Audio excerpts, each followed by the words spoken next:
بحث چالو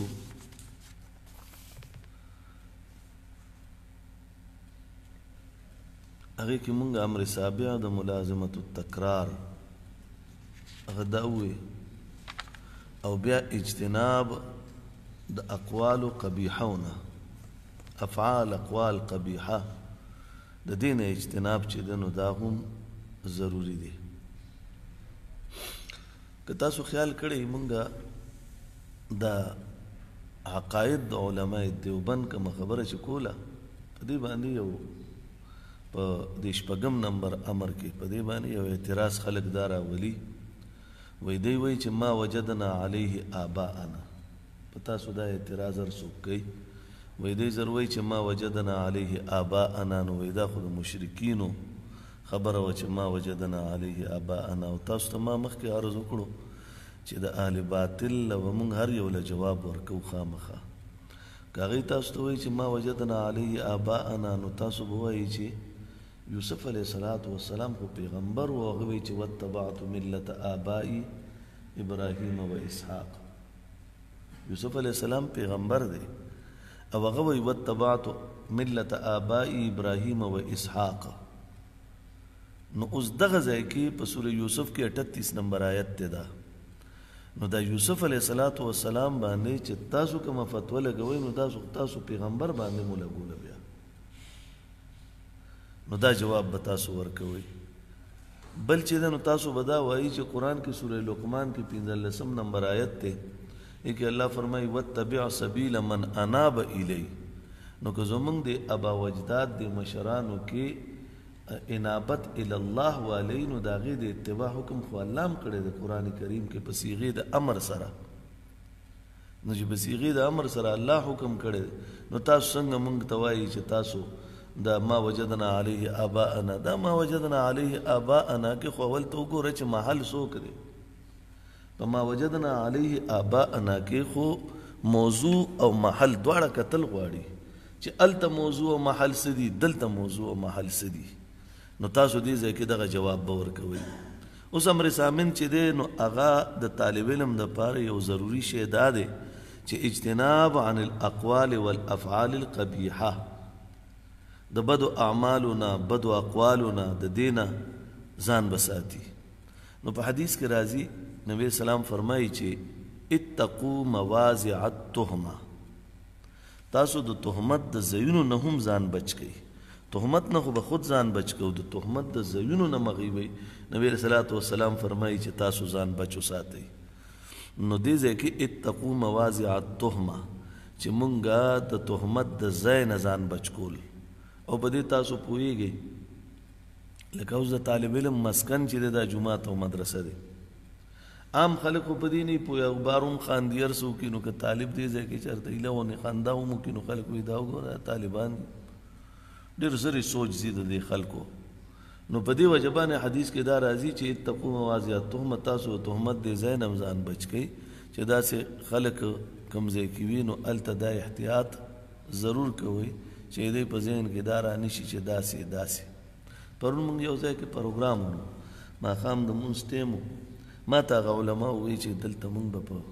کمره کې وي د خلکو نه به ایله بچ شو ځکه خلک خو لکه جامې شلی د سړي نه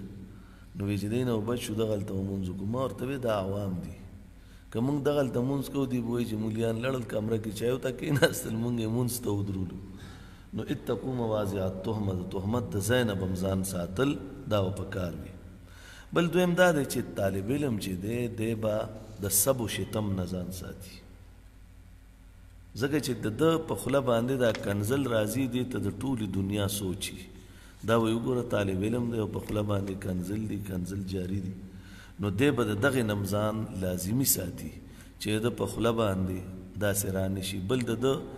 ناسته پاسته داسې نه وي چې هغه د جاهلانو غوندې وي دا په افعال قبیحو کې دا هم راځي دې نه علاوه چې دی د ده خلق داسې خلق چې وي چې هغې سره د ناسته پاسته نه وي چې هغه د قباحت زندگی تیروي نو د قبیح زندگی تیرولو والا نه به هم دی ځان لرې ساتي نو په دې کې به د علم او د علمي کوم سوچ کاوش دی هغه به د بچ پاتې کېږي نو نو دا به یو سړی ډېر زیات خیال ساتي. ځکه قرآن کریم کې الله فرمایي یرفع الله الذین آمنوا منکم والذین اوتوا العلم درجات. یرفع الله الذین آمنوا منکم، دا آمنو منکم چې دی نو دا خو په معنی د ایمان کې راځي د لغت په اعتبار سره، خو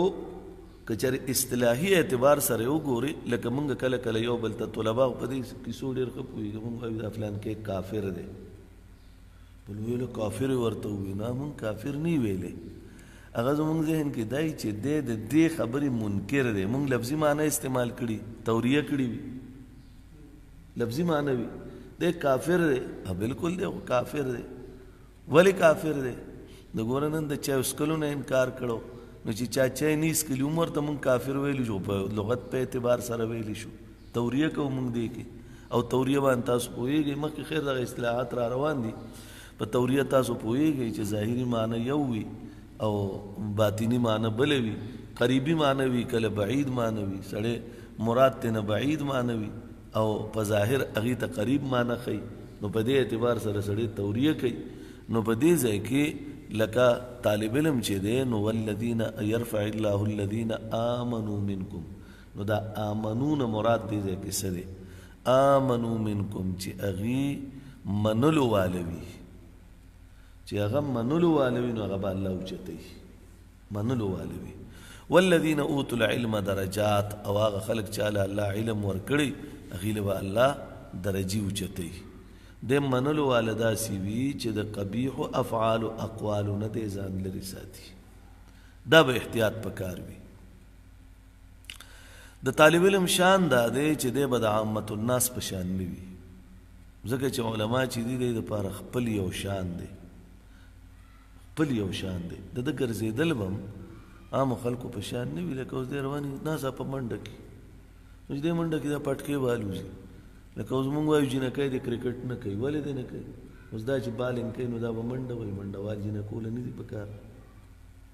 پوهېږي؟ بیا دا بیټینګ کوي، بیټینګ کې به دا داسې کوي نو نه دی په کار، څوک آوټ شي دا به داسې کوي، نه دی په کار. ټیک دی که نه؟ نو دا ځکه طالب علم چې دی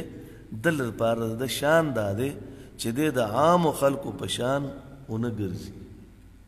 عامو خلکو په شان ناسته پاسته دونه شي، عامو خلکو په شان دی خپل یو هغه ترتیب د عامو خلکو په شان جوړ نه کړي، بلکې دی هغه داسې جوړ کړي چې په هغې کې یو امتیازي شان وي چې دا قرآن و سنت واله دی. اټک بیټک د خلکو یو شان وي، خبرې د خلکو یو شان بل شان وي. دا خلک چې په لار زه مړه زه مړه ده طلاقي وایي که نه یو بل ته، نور هم ډېر ډېر څه وایي، خو تاسو ته معلوم دی ویلو ضرورت یې نشته. طالب علم چې نو دی به دا نه وایي یو بل ته. عمومي طور زمونږ طلبا طبقه چې وي لکه دا میدان ته راووتل که نه، اوس دا عامه طبقه چې وي دا هم د خلکو په شان خبرې هم بعضې طلبا کوي، هغه به نه کوي، ځکه چې دی یو علمي دنیا ته راغی چې په خلکو باندې د عظمت آشکاره وي، نو دغه خیال به دی د افعال قبیحونه هم ساتي او د حیا خیال به هم ساتي، اعمال قبیحونه خلکو تڼۍ کولاو کړي ګریوان کولاوي دی به نه کوي داسې، خلک روان یو لاس یې داسې نیولي بل وهي دی به نه کوي داسې، دی به عاجزین کې خلکو پنسي چې دا پوندو کې راکاږلی شي د پنسي به برئ، د ده لباس به سادهی، د ده ګرځېدل به سادهی، د ده خوراک څښاک به په هغه اندازې په کوم چې جناب محمد رسول الله صلی الله علیه وسلم او د هغې صحابو ښولې د دی به هغه طریقه اختیاروي. نو دې ځای کې دغه خبر هم لازمي شوه. ورپسې امر تاسع چې دی اجتناب د بخل نه. طالب علم به بخیل دی. اوس بخیل په دوه قسمه دی، البخل بخلان، بخل فی المال و بخل فی العلم. لیکن په علم کې به بخل نه کوي، کلاهما مذمومان دی. البخل بخلان، بخل فی المال و بخل فی العلم. یو بخل په علم کې دی، یو مال کې دی، خو کلاهما مذمومان عند الله تعالی. د الله په نيز په مال کې بخل کون کې چې دی غم د الله نه خوښ، په علم کې بخل کون کې دام د الله نه خوښ. طالب علم چې دی نو مال خود سره نه خو علم وي، نو په دې علم کې به دی دا بخل نه کوي چې دا فلان کې نقطه باندې زه پویم بل ملګری پې نه پویوم. قال رسول الله صلی الله علیه وسلم امام الانبیاء صلی الله علیه وسلم فرمای من سئل عن علم چانه داغه د علم بارک سوال وشي علمه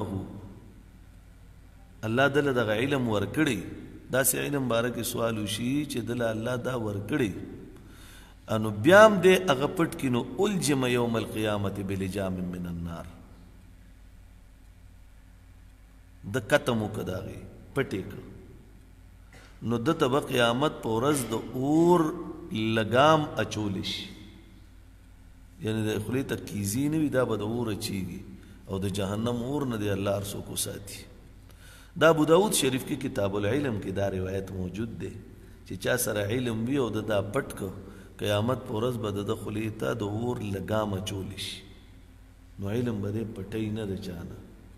چې څه زده دي هغه بل ته بیان کا دا نقطه مې پټه وساتله دا مې په کار راځي ته شعر کې خاله خو نه چې دا پټه ساتي دا به خامخا بیانې نو طالب علم به دا نه پټوي امر عاشر چې دی ما لا یعنی من الاقوال د دې ترک کول دي ما لا یعنی من الاقوال د دې ترک یعنی بې ضرورته اسی او خبرې بس داغه ما لا یعنی وي هغې نه وځان ساتي نو دې حدیث کې راځي قال رسول الله صلی الله علیه وسلم من حسن اسلام المرء ترکه ما لا یعنی امام الانبیاء صلی الله علیه وسلم ارشاد فرمای چې د من حسن اسلام المرء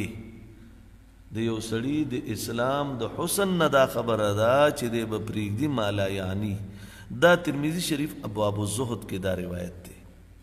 ترمذی شریف کې ابواب الزهد کې چې ما لا یعنی څه ته وایي لکه اوس یو سړی ناستي اسې تار راغستې داسې داسې کوي دا ما لا یعنی دی یو سړی پاسې اسې دا چل کوي نو دا ما لا یعنی دی یو سړی اسې بالنګونه کوي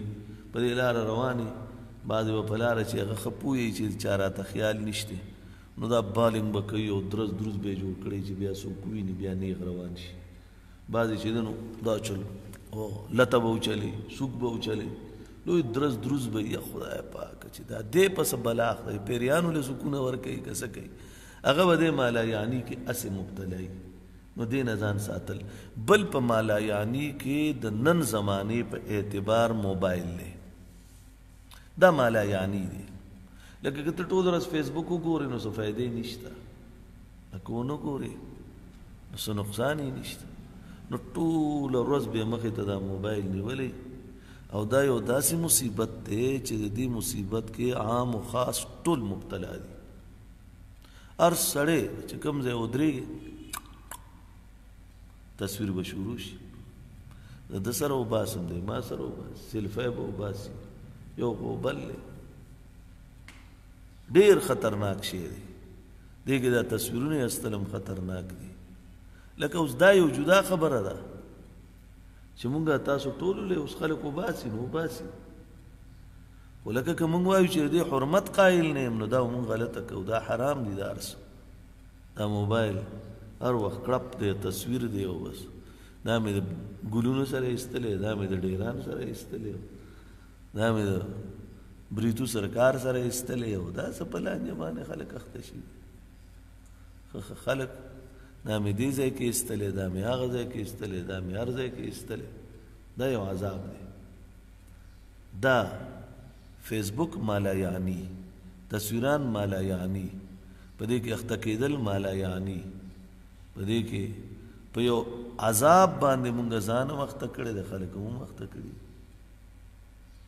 نو دې مالا یعنی نه وځان ساتل غواړي کوشش وکړه نه یوز کوم موبایل نه یوز کوم موبایل په غم یې اخته کړی د سبق نه مې وباسي د کار نه مې وباسي نه استعمالوم مې استعمالوم د ضرورت شی دی ما نه چا تپوس وکړو چې چا سره چې موبایل وي نو دی به زکات د موبایل باندې زکات شته ورکوي به ما ورته وی موبایل په دوه قسمه دی یو موبایل دا وړوکی موبایل دی هغه ضرورت دی په هغه زکات نشته او دا غټي موبایل چا سره ټول به زکات ورکوي دی دغه دا به ضرورت شي تا سره اوس دا غټ موبایل لوی خخته د سره نشته نو ستا ژوند تیریږي. وړوکې موبایل نشته نو دا مشکله ده، لیکن په دغه موبایل باندې زکات شته، ځکه دا د ضرورت نه زیاتی شی دی، او کوم چې د ضرورت نه زیاتی شی وي په هغې باندې زکات ورکول لازم وي. لکه خلک کور کې ستا په کور کې ټي وي چې دی هغه د 150,000 روپو دی او فریزر درکړه د 80,000 روپو دی، نو د 80,000 روپو په فریزر باندې زکات نشته، زکات ضرورت شی دی. خو ټي وي خو ضرورت شی نه دی که نه، داسې موبایل دی ورکوټې موبایل د سره دی 500 دی 1000 دی 2000 دی 50,000 دی، زکات پې نشته. لیکن دا کم چې د سره لویه خښته ده په دې زکات شته. د دې ضرورت دی ته فیسبوک مه کوه ته مړېږې خو نه، کال خو ضروري شی دی، کال به کوې کال به درته کوي، هغه شی ضروري نه دی. نو دې ځای کې من حسن اسلام المرء، د سړي د اسلام د خوبونه دا خبره ده چې ترکه ما لا یعنی، دی ما لا یعنی ټول پرېږدي. نو په دې بیا شان د طالب علم خو بیا ډېر عجیب دی، ځکه دی خو به خبرې په حکمت باندې کوي، په هغه اسلوب به کوي چې کوم د نبي علیه السلام اسلوب اسوة حسنه والا آیت کې مونږ دا خبره وویله. 11 نمبر چې دی نو ادب د اساتذه او د مشایخو دا ډېر زیات فقدان دی د دې د اساتذه او مشایخو. دا خو بیا هم خیر په دې اسلامي مدرسو کې خو بیا هم ډېر زیات دی، سکولونو کې دا ډېر سټوډنټانو پرېښی دی او استاذ به وي هغه ته پیښې هم کوي، د هغه نقلونه مباسي، هغه پورې خندام کوي، هغه شرمۍ زیاتتر خو اوس په مدارسو کې هم داسې وي. لکه دارالعلوم دیوبند کې طلباو یو ځل وایي په سالن کې کشته روانه کړې وه که نه، نو د هغې خو بیا استادانو هغه بددعا خامخا راوځي د ذهن نه، استادانو بې ادبي کوي خلک، مدرسو کې سبق وایي، مدرسه کې استادانو کې بعضې کمزوري وي، خپل محنت خو کوي هر استاد، بعضې ذهني تیز وي، نو چې کوم کمزوري وي خپل محنت کوي، کله هغه مطالعه کمه کړي وي، کله هغه نه سبق کې بعضې داسې راشي ستا د سوال جواب یې در نه کړ، بیا طلبا هغه ته سپک ګوري، استاد جي وایي سکې نه دی، یو بل ته وایي ګرچې داسې نه دي په کار. کله چې د استادانو قدر یو بنده وکړو अब ټول عمر کامیاب وي. دیکھئے شیخ عبدالحق رحمت الله علیه به دا خبره تاسو ته ما وختي وکړه، شیخ عبدالحق رحمت الله علیه به وی مونږ به د استاد قدر کولو، د استاد قدر وی زه د حدیث و مسند ته راوستم. دا شیخ الهند رحمت الله علیه چې و شیخ الهند، نو خیر دی که خو اقوال دو دي، لیکن یو قول دا هم دی چې دی چې ونو قاسم نانوتوی رحمه الله تعالی خو استاد الکلو، د استاد الکل قاسم نانوتوی رحمه الله تعالی چرته تلو، دا هغه پلار بیمار و د اسهال مرض ورته، نو محمود الحسن صاحب چې و نو د استاد جي پلار چې و د هغه بسترې په لاسو باندې پاکوله، هغه په لاسو یې پاکوله، هغه ګندګي به وړه ډیران کې به یې ترې غورځوله، په لاسو به یې داسې پاکوله، ګندګي به یې ترې غورځوله. په دې کې استاد جي راغی چې استاد جي وکتل چې زما دا شاګرد داسې دی چې د استاد دومره احترام دی پکې، نو هغې نه بعد هغه وی دا خو شیخ الهند دی، زما دا شاګرد خو شیخ الهند دی، نو د دې نه بعد شیخ محمود الحسن رحمت الله علیه هغه نه شیخ الهند جوړ شو د استاد د ادب په وجه باندې. د استاد ادب انور شاه کشمیری رحمت الله علیه چې دې ذکر کوي، صحابه کرامو به د نبی علیه الصلاۃ والسلام مجلس کې نبی علیه السلام استاد او صحابه شاګردان نو داسې بناستو چې په حدیث کې راځي چې د یو صحابي په سر به مرغۍ راغله کې بناسته، هغې ته به دا اندازه نه لګېده چې دا ژوندی انسان ناست دی،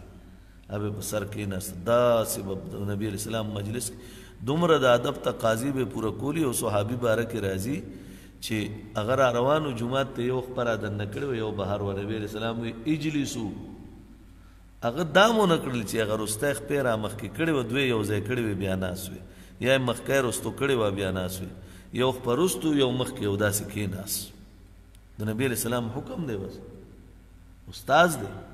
نو د استاذ ادب او احترام دا ډېر زیات اهم شی دی.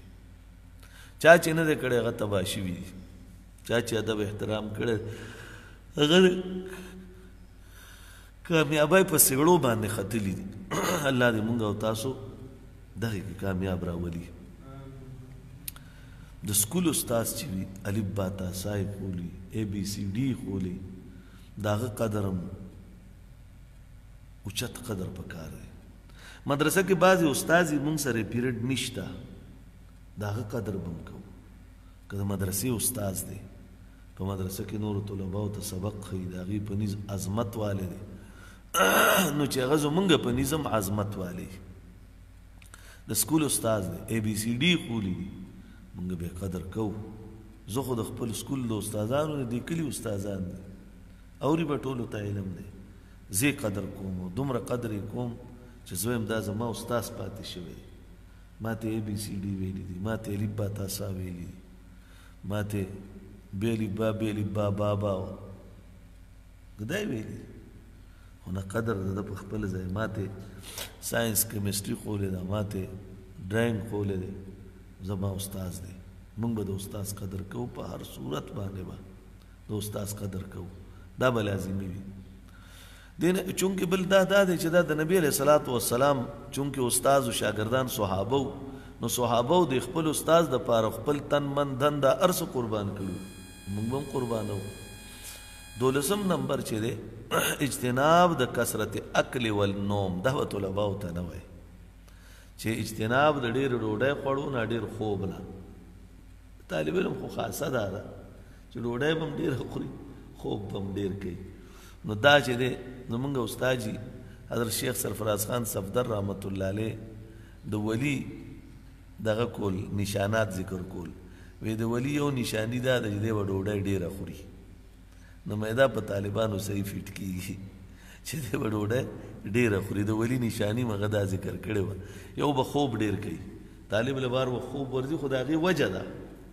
دا خلک چې د دنیا ګولۍ وخوري که نه خوب ورله نه ورځي او مونږ تاسو چې دا سر اوس دې ځای مو لګو نو اوده به یو ډایرک به اوده یو نه به د بالغ ضرورت راځي نه به د کټ ضرورت راځي د دې وجه دا د ټینشن نشته دا ټینشن فری زندگی ده ټینشن فری زندگی دا قرآن او حدیث سره د بل څه کې نشته ګوره دا ذهن کې کېدی خیر به هر حال د طالب علم دپاره دا په کار دی چې هغه به خوب د ضرورت مطابق خوب چې دته پې ارام میلاو شي دی پې وروستو سبق ویلی شي د ضرورت نه زیات خوب دا به طالب علم نه کوي خوراک به هم د ضرورت نه زیات نه کوي هغه چل به ځان سره نه کوي چې هغه سړي یو وی بهرحال زه نه ځو بیا خبره اوږدېږي بهرحال دې کې به دی ځان ساتي بل بخاري شریف کې کتاب الاطعمه کې دا روایت موجود دی نبی علیه صلات وسلام فرمایي چې دا مومن سړی چې دی نو دی یوې کلمې باندې خوراک کوي او کافر چې دی دی په 2 کلمو خوراک کوي د کافر خوراک به ډېري مومن چې دی به دومره خوراک کوي چې د زندگی پې تېرېږي تر بل وخته دی ورسي دې نه زیات خوراک به نه کوي ځکه په دې کې به د زیات خوراک سره خوب به راځي بیا خوب راځي نو غفلت به راځي چې غفلت راځي نو سبق به نه کېږي سبق خو غفلت نه مني یو سړی خوراک ډېر وکړي نو هلته خوب لازمي حمله کوي دی به سبق څنګه وایي او که نه چېرې دی خوراک کم کوي نو خوب حمله به پرې نه راځي چې خوب حمله نه راځي دی به سبق ویلی شي په دې وجه دا احتیاط ډېر لازمي دی بیا ورپسې 14 نمبر امر چې دی سوء معاشره الاجتناب عن سوء المعاشره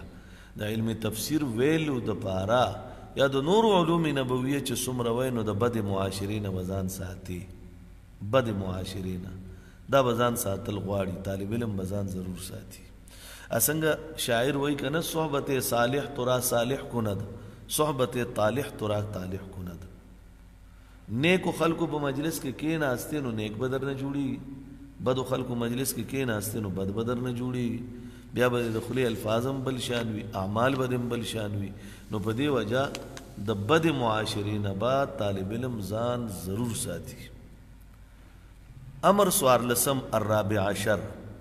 اجتناب عن الذهاب الى السوق دا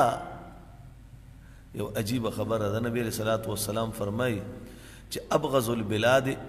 الى الله اسواقها احب البلاد الى الله مساجدها وابغض البلاد الى الله اسواقها دا مسلم شریف کی کتاب المساجد پاغي کی دا روایت موجود دی چې احب البلاد الله ته چې دی هغه مساجد دي، یعنی زمونږ جماعت کې دا ناسته ده دا الله ته محبوبه ده. او که مونږ بازارونو ته ځو نو بازارونو ته تک چې دی دا الله ته محبوب نه دی، بره ابغضترین شی دی. نو مونږ چې دغه ته ځو جماعت ته راځو، نو جماعت ته راتلل دا یو پاک ځای دی په نزد د الله. بازار ته تلل بازار په نزد د الله باندې پاک ځای نه دی،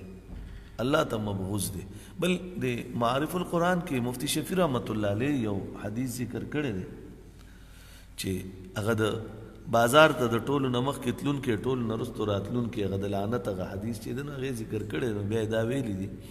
چې په دې بازار کې هسې خو د شیطان توالد و تناسل دی د دې پیریانو د انسانانو غوندې دی، لیکن هغه پکې دغه دی یو روایت هم ذکر کړی دی چې د شیطانانو اگې پرتی وي په دې بازار کې. سار وختي کې چې دی شیطانانو اگې وي نو هغه اګو سره چې دی ولګي د هغې نه نحوست د ترادن نه کېږي. نو په دې وجه باندې د بازار نه یو ضرورت دی. ضرورت کې خو انبیا اوس هغه اعتراض خود گمراه سړي د جاهل سړي به وي. 13 سپاره کې تذکره راځي چې انبیا مبارکې وي ما لهذا الرسول یاکل الطعام ويمشي في الاسواق. کافرانو وی دی رسول الله څه چل شوی دی، دی خو ډوډۍ خوري ا دې بازار ته ځي نو ډوډۍ به نه خوري، خوري به ضرورت دی بازار ته ځي ضرورت دپاره به ځي. صحابه ضرورت دپاره تللي دي، خو موږ به اجتناب دا کوو چې بې ضرورته د بازار ته تلل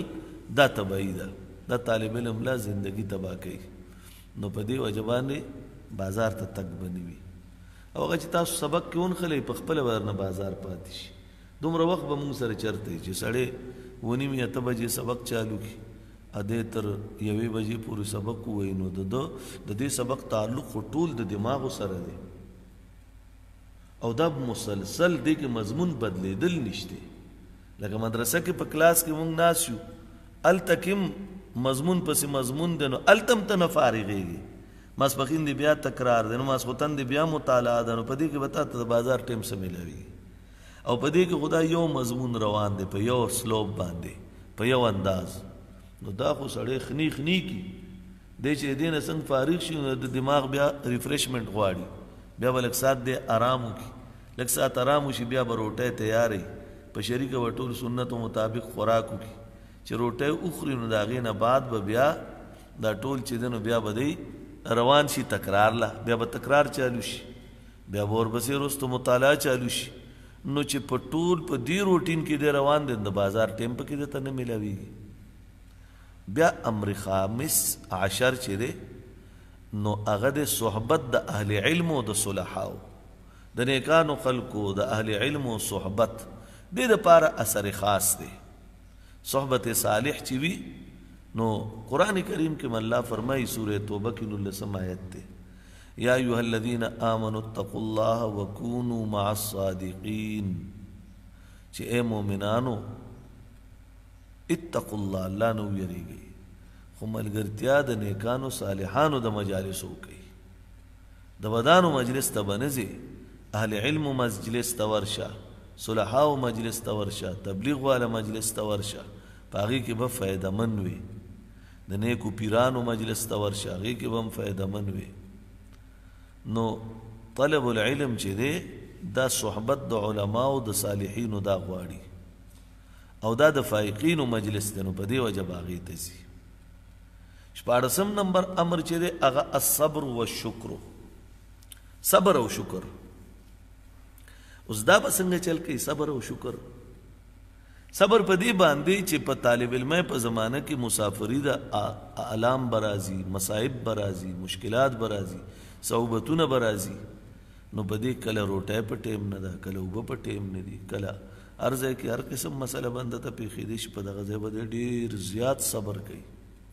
او د الله لاک لاک شکر به ادا کوي چې الله خلق په ساخته دی، زه دې کوم ځای ته راوستی یم، ډېره لویه خبره زه د قرآن او حدیث له راوستم او خلق دې ټول په دنیایي غمونو کې اخته کړي دي.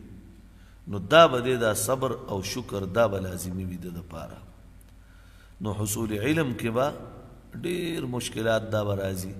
بقي بن مخلد یا مخلد دی چې ونو 19 نه بغداد ته راغی د علم په تکل کې 19 نه بغداد ته لیکن د صبر ته وګوره او د شکر مقام ته بیا وګوره بغداد ته راغی دلته ورته چا ووی احمد بن حنبل نه حدیث ویم هغې ورته احمد بن حنبل خو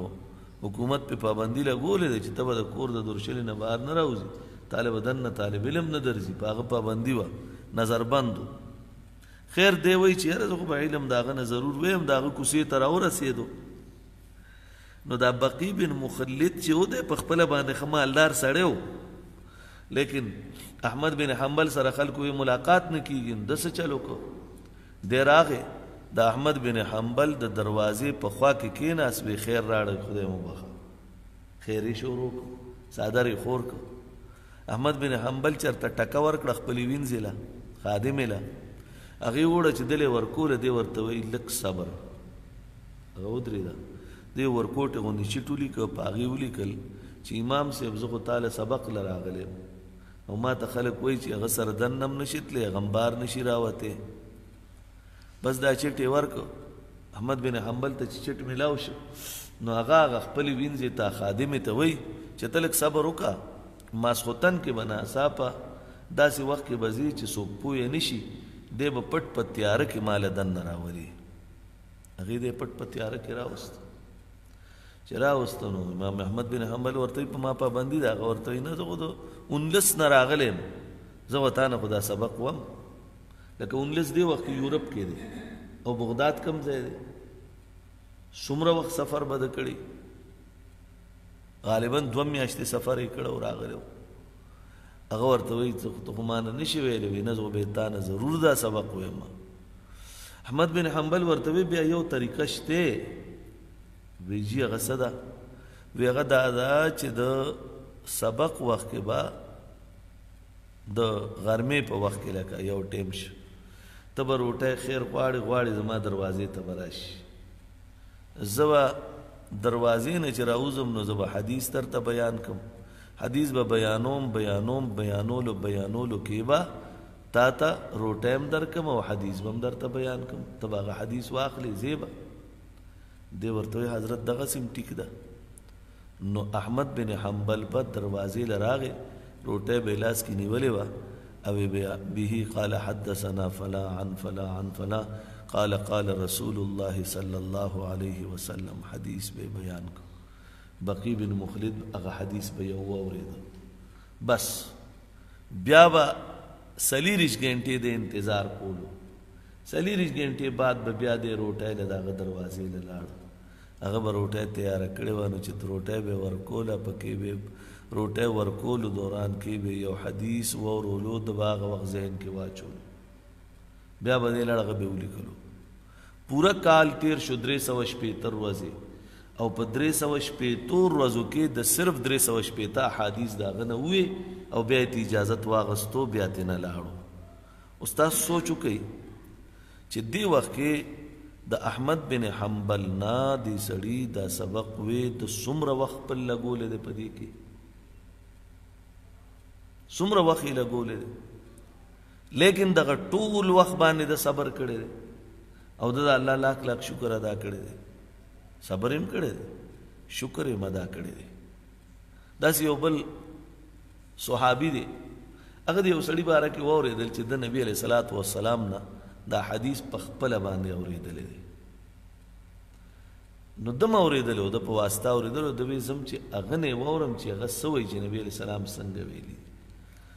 هغه هم ځان له سورلي واغسته دې دپاره 2 میاشتې سفر یې وکړه د هغه کوڅې ته ورسېد هغه له اواز ورکړ هغه خادم راولېږه وی میلمه یم وی ښه جي وروسته ملاقات کېږي اوس درله روټۍ درړم هغه ورته وی روټۍ به بیا شي اول ملاقات د مرګ پته نه لګي نو هغه ورته وی ښه څه وی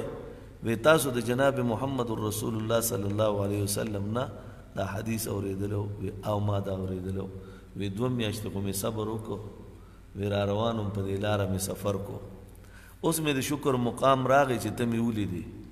نو اوس راته دا حدیث زر بیان که ځکه چې د مرګ پته نه لګي د ما سند کې فرق را نشي نو هغه نه هغه حدیث واورېده بیا واپس روان شو 2 میاشتې بیا سفر کړی کوم ځای نه راغلی و کوم ځای پورې و محدثینو د هغې تذکره کړې ده خو د هغه ځای د مسافت اندازه هغې نه ده بیان کړې خو 2 میاشتې سفر ده کړی 2 میاشتې کې راغی یو حدیث یې ووی دومره دله الله صبر ورکړی چې را روان دی سفر کوي او د شکریې مقام ته وګوره چې هلته راورسېد نو هلته حدیث د هغه نه واورېدو او ډېر خوشحاله شي قرآن کریم کې سورہ لقمان کې الله فرمایي چې ومن یشکر فانما یشکر لنفسه ومن کفر فان الله غنی حمید او دا واستعینوا بالصبر والصلاة ان الله مع الصابرین سورہ بقرہ کې 153 نمبر آیت کې هم موجود دی الله هم د صبر تلقین ورکړي نو په دې وجه باندې صبر او شکر دام د طالب علم د پاره ډیر ضروری شی دی خامخا بل بده علم له خپل ټول ځان ورکوي نو علم به ورله بعد حصه ورکوي امام مالک رحمت الله علیه قول دی نو که دی وایي چې بس زه به فیسبوک کې اړم یم نو بیا علم نه حاصلېږي ګورې په غم باندې وواړېږي او نبی علیه صلات وسلام په دې باره کې چې لکه علم بل ته رسول باره کې زمون پیغمبر صلی الله علیه وسلم هغه ته الله فرمایلی دي چې یا ایها الرسول بلغ ما انزل الیک من ربک وان لم تفعل فما بلغت رسالته نو معلومه شو چې دا د علماو فریضه ده بل ځای الله فرمایي هو الذي بعث في الأميين رسولا منهم يتلو عليهم آياته ويزكيهم ويعلمهم الكتاب والحكمة وإن كانوا من قبل لفي ضلال مبين حضور علیہ الصلوۃ والسلام دا فریضه نیابتن صحابه کرامو ته بیاغي تابعین او تابع تابعین او مجتهدین مفسرین محدثین د هر قرن علما دا روان و ربانیین صوفیاء کرام دا بدی دا فریضه دا کول اوس دا فریضه العلماء ورثه الانبیاء اوس دا فریضه العلماء ورثه الانبیاء دې لاندې نبی علیہ الصلوۃ والسلام داغه طرف نه نیابتن علماء طرف ته عائد کیږي دا نو اوس د علماء ذمہ داری ده چې دا ذمہ داری قبول کړي او بل ته ورسي نو دا یو لازمی امر دی چې یو خو به صبر شکر بل تر رسونه باندې هم صبر کې بل تر رسونه هم ډېر ګران کار دی او پاغي به د الله لاک شکر مدا کې دا به یو لازمی امر وي بس زما په خیال باندې لومبه ورځ ده دغه کافی دی ان شاء الله نور به سبانه بحث کوو ان شاء الله ولسم امر نو سبا شروع کوو الله د ټولو حامی او ناصر شي پروردگار ټولو ته علم آسان کی خصوصا علم تفسیر علم حدیث علم فقه اصول فقه الله دا ټولو طلباء ته آسان کی او الله په دې موږ له شکر توفیق راکړي صبر توفیق پر راکړي څومره ملګری دلته دي هلته دي زنانه دي نارینه دي کم په کومو ځایونو کې الله سبق اوري رب کریم د ټولو ته حامی او ناصر شي پروردگار ټولو حامی او ناصر شي او په صحیح طریقه باندې تکمیل ته د رسول موږ له توفیق راکړي د یو بل د ادب او احترام توفیق راکړي د یو بل د قدر کولو توفیق راکړي پروردگار عالم موږ ته علوم نبوي آسان کړي خپل علما او مشران او اکابر قدر کولو توفیق راکړي صلی الله تعالی علیه وسلم بیا مشوره کوو خپل ترتیب په ټول سیټ کوو